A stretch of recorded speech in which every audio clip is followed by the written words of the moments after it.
Combat City, baby. Packed weekend for boxing. Big card in the US with Ennis vs Lima. Great card in the UK with Allen vs Makhmudov. And I'm also going to cover a prospect at the end, bit of a prospect watch.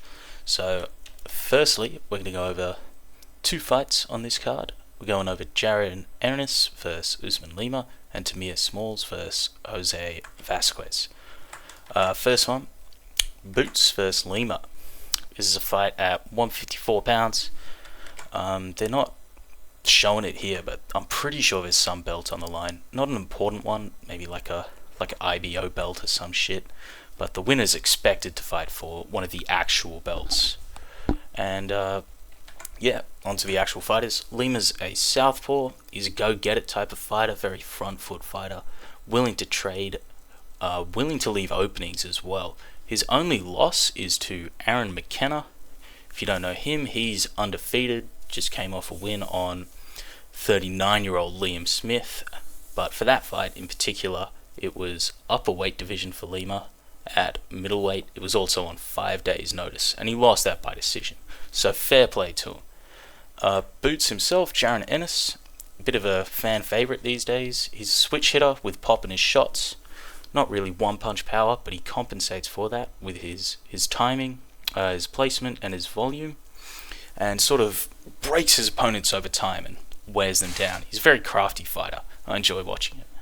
This is his first fight at 154. He's never really been the smaller guy, but despite that, he still has the reach advantage. Yeah, his last win was Imantas Stanionis, whose style is kind of comparable to that of Lima's.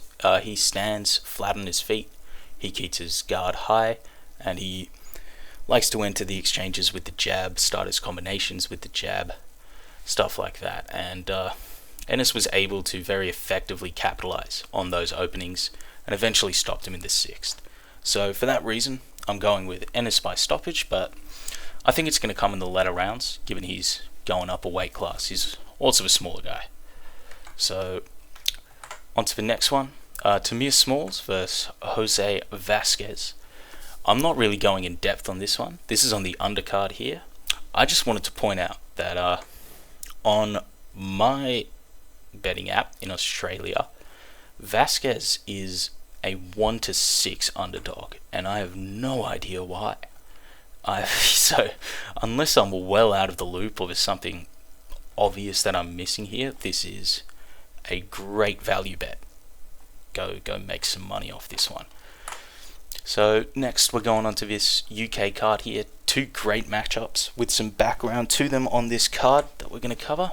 Going over David Allen versus Arslanbek Makhmudov in the first one.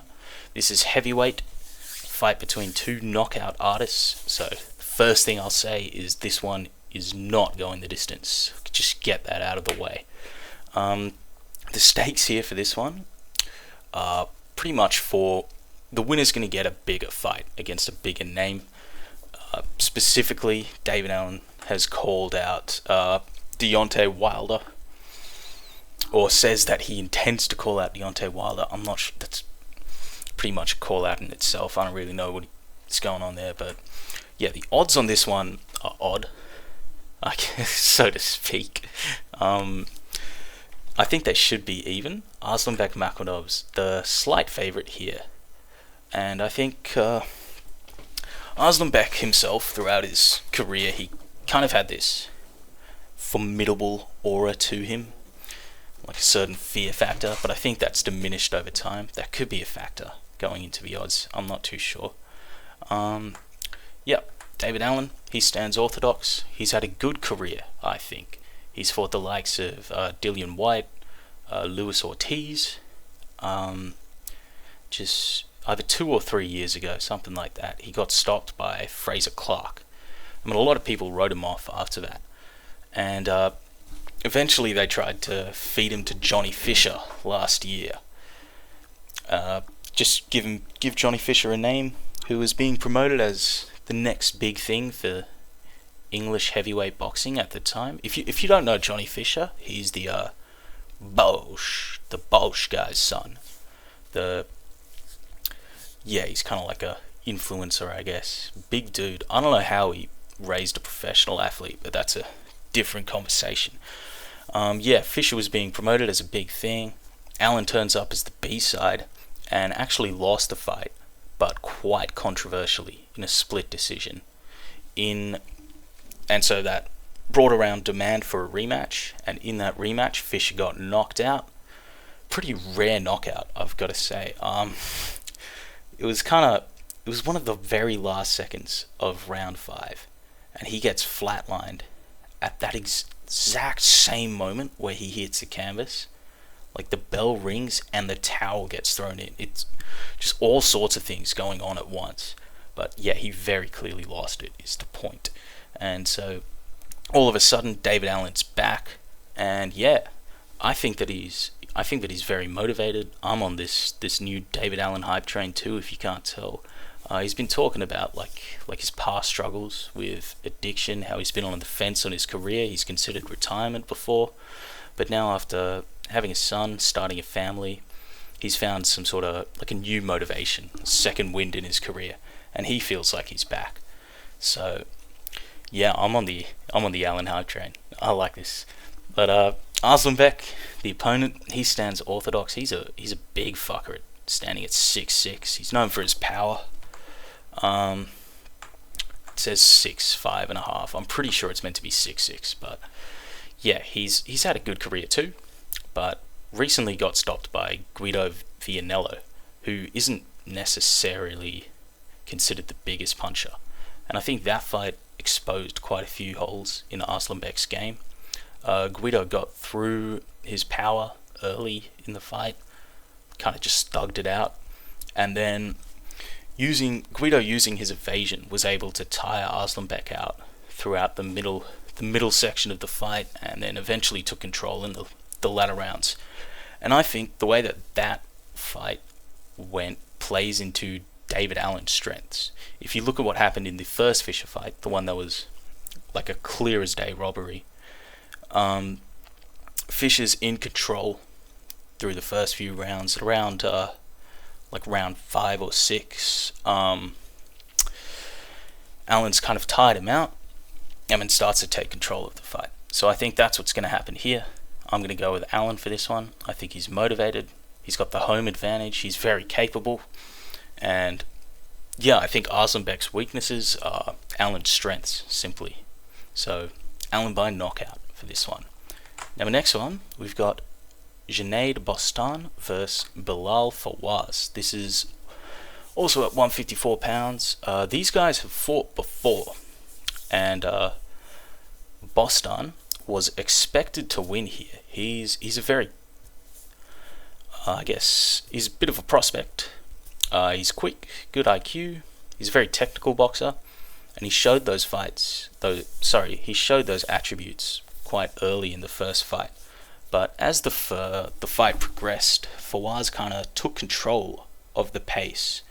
Bostan had tired out, gassed himself out, and Fawaz was able to take advantage of that, put the pressure on him, and then kept that up throughout the remainder of the bout. And it ended in a draw. And that's how this fight's come about. The first one was a draw, now they're doing the rematch. So Bilal Fawaz, if you don't know him, he's from Nigeria, was born in Nigeria, now lives in the UK. He's had a lot of pretty specific setbacks through his career. I don't quite know the details, but it's issues with his visa or his government issues. He was meant to represent England in the Olympics, I believe twice. He even got offered a contract from Frank Warren himself, all while he was living in England. But yeah, because of the issues with his visa, his immigration, he wasn't allowed to do any of that. He wasn't officially allowed to represent the country. But eventually his fan base protested, and just his local community had made noise enough until it got approved.